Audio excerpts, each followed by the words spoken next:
ये कहानी है एक गांव की जो घने जंगलों से घिरा है।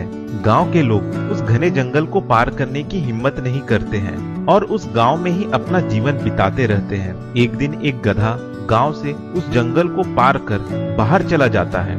यह बात कुछ दिनों में गांव वालों को पता लग जाती है और सारे के सारे गांव वाले उस बारे में बात करने लगते हैं।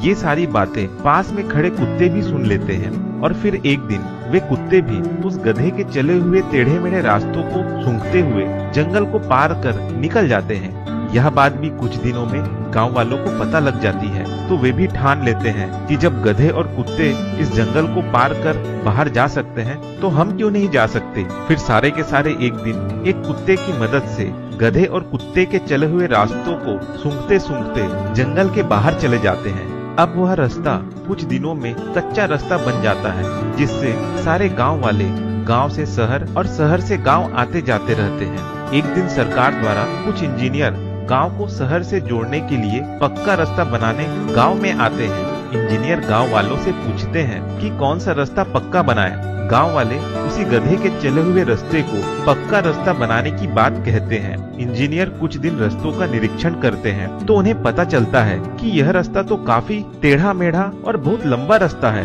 जबकि उससे छोटा रास्ता शहर को जोड़ने वाला तो दूसरी तरफ से है। इंजीनियर उन गांव वालों से पूछते हैं कि ये रास्ता शहर को जोड़ने वाला आप लोगों को किसने बताया।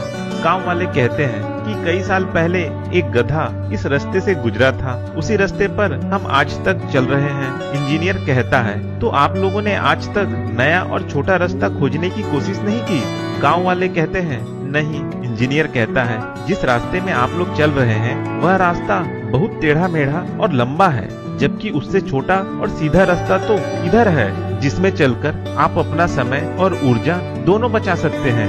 यह सुनकर गांव वाले आश्चर्य में पड़ जाते हैं। इस कहानी से यह सीख मिलती है कि आज भी कुछ रूढ़िवादी सोच और अंधविश्वास जिन पर हम बिना सवाल किए चलते जा रहे हैं, जिससे हमारा समय, ऊर्जा और जीवन नष्ट हो रहा है। इसलिए अच्छी जिंदगी जीने के लिए निडर होकर सवाल पूछें और नए रास्ते खोजें।